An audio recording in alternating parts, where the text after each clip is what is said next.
Coba kita lihat kalimat pertama saja. Adakah unsur yang maha besar minta izin kepada Musa? Coba lihat itu. Biarkanlah. Ya. Biarkanlah aku.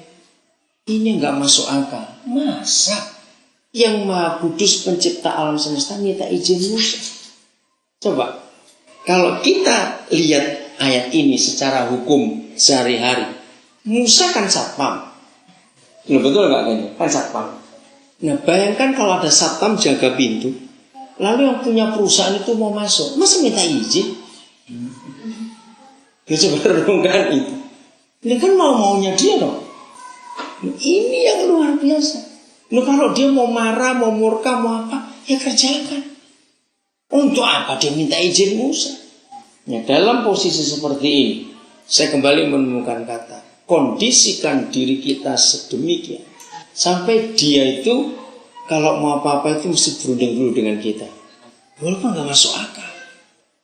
Coba renungkan. Tadi kembali Pak Hengki Deda itu cerita bahwa seharusnya pemerintah siapapun tahu pelayanan pola ini, karena ini yang paling cocok untuk Papua. Nah saya katakan pada Pak Hengki tadi, ini bukan cara manusia, tapi Tuhan sendiri yang bicara. Justru itu dia bilang yang paling cocok. Karena kalau Tuhan yang menunjukkan, dia paling tahu apa yang dibutuhkan orang Papua. Saudara, mari dalam hidup ini, apapun juga yang kita buat, biarkan dia dulu buat rencana, lalu kita ikut. Bukan kita rencana dulu, suruh dia tanda tangan. Nah, itulah Indonesia. Kenapa? Proposal. Iya. Nah ini yang mengagumkan, bagaimana mungkin yang Maha Kudus bisa minta izin manusia? Biarkanlah aku. Coba kalau kita kembalikan ke Keluaran 33:17 tadi, juga hal yang telah kau katakan kepada aku itu akan kau lakukan. Renungkan. Lalu Musa menjawab, ya terserah Tuhan, mau dibinasakan, mau diapakan. Jawab, kira-kira Tuhan bertindak nggak bunuh mereka semua? Bertindak. Oh, habis langsung tuh, habis langsung. Hanya tinggal tunggu berkata ya saja. Ngeri sekali. Nah, di sini saya berkata untung Musa bukan orang Indonesia, karena orang Indonesia itu jadi mumpung. Ya enggak mumpung, ini mumpung. Musa nggak minta. Tuhan yang nawarin. Lihat, tawarannya nggak main-main, saudara. Kalau kamu izinkan aku bunuh mereka semua, aku akan buat bangsa baru dari keturunan. Ayo, hebat. Musa ya. Hebat sekali itu. Karena ini ujian akhir Musa. Ternyata bagi yang Maha Kudus, Musa nggak tamat. Simple ternyata. Musa nggak tamat. Tadi siang, hari ini Nobais, dia di Jakarta, dia ketemu dengan orang Amerika. Nah, SMS-nya berbunyi demikian, Bapak ya. Ini SMS menarik sekali. Jadi perhatikan hidup kita. Bagaimana hati kita di hadapan yang Maha Kudus itu. Musa menolak tawaran yang luar biasa. Maka itu hati-hati dengan uang, hati-hati dengan fasilitas, hati-hati betul. Oke? Tapi saya lihat jika kita tulus, penuh kasih, dan apalagi profesional dalam pelayanan, Roh Kudus akan gerakkan orang-orang untuk membantu pelayanan kita. Benar kan, Bi? Karena dia lihat, saya cuma cerita begini saja.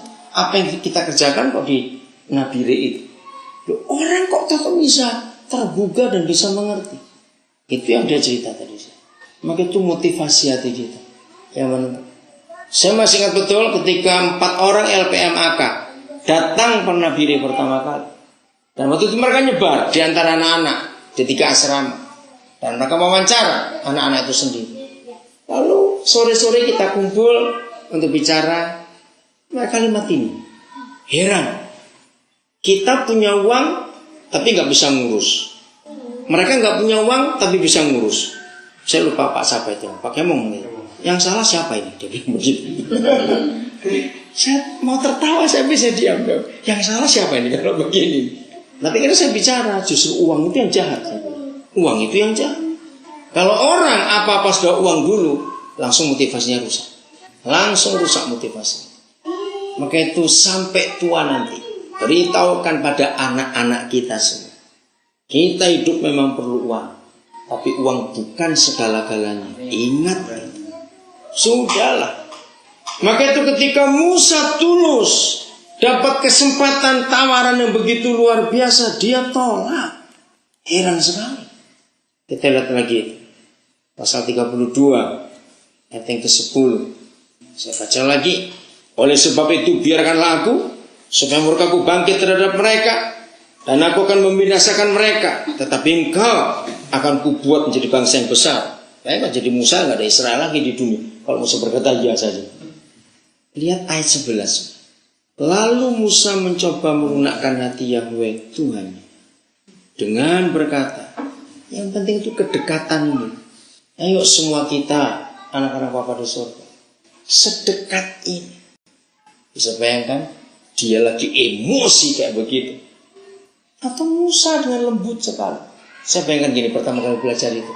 Atau Musa dekat Tuhan terus tepuk-tepuk pundaknya, sabarlah Tuhan, sabar. Bisa bayangin seperti itu. Itu Musa. Kadang-kadang dia mencoba melunakkan hati Yahweh. Nah, ayo semua kita berusaha untuk sampai ke tingkatan ini. Nah, ketika Roh Kudus membawa saya menggunakan logika anak-anak mempelajari ini, saya kaget sekali. Apa logika anak-anak? Coba lihat. Dengan berkata, ini yang Musa katakan. Mengapakah Yahweh murkamu bangkit terhadap umatmu yang telah kau bawa keluar dari tanah Mesir dengan kekuatan yang besar dan dengan tangan yang kuat? Mengapakah orang Mesir akan berkata, hei, dia yang membawa mereka keluar dengan maksud menimpakan malapetaka kepada mereka dan membunuh mereka di gunung dan membinasakannya dari muka bumi. Tiba-tiba saudara, tiba-tiba aja saya tuh kagum. Dalam logika anak-anak saya pelajari ini. Begini Roh Kudus ingatkan.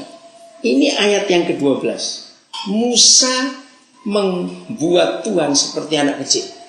Kalau kita baca ayat ini, kita menemukan begini. Siapa yang pernah, ini orang tua, waktu kita ngajak jalan anak kita ke toko atau ke pasar, atau dia minta sesuatu, kita nggak boleh, terus dia nangis.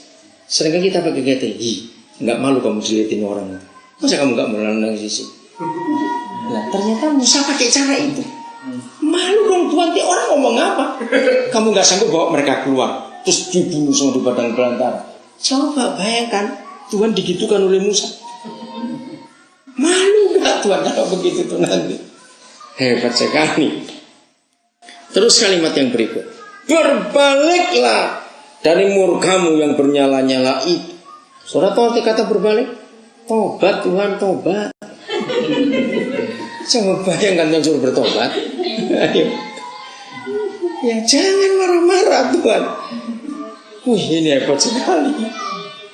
Terus yang ketiga, Musa berkata, dan menyesalah karena malapetaka yang kau datangkan kepada umat. Berani kita suruh Tuhan nyesal dong, Tuhan nyesal. Saudara, gereja Tuhan harus sampai pada kondisi dan tingkatan ini. Katakan amin. Bahwa sungguh-sungguh sebetulnya dari awal Tuhan dengan kita sebagai gerejanya itu sudah menempatkan atau mengakui kita sebagai gereja. Itu gak cuma gereja aja, tapi teman sekerjanya. Yang untuk apa-apa dia mau berunding dengan kita. Renungkan ini. Betapa hebatnya kalau semua kita sadar posisi kita atau fungsi kita, bahwa dia mau berunding dengan kita. Ini yang kita harus pikir. Oke, saya lanjutkan dulu. Ayat 13. Ingatlah kepada Abraham, Ishak dan Israel hamba-hambamu itu. Nah kalau kita baca ingat, berarti Tuhan Musa nganggap Tuhan sudah pikun. Masa Tuhan lupa janji itu? Bahkan gitu artinya. Ingat. Berani gak kita seperti itu berapa kali surga? Maka itu jangan pakai cara agamawi. Cara agamawi tidak akan ketemu kebenaran. Ayo kita kondisikan diri kita sedemikian rupa. Lihat ayat 14. Dahsyat sekali. Dan bagaimana Yahweh? Menyesalah Yahweh karena malapetaka yang dirancangkannya atas umat. Hebat sekali. Tuhan bisa menyesal karena cara-cara yang dipakai. Kita lihat kejadian. Pasal 18. Sama.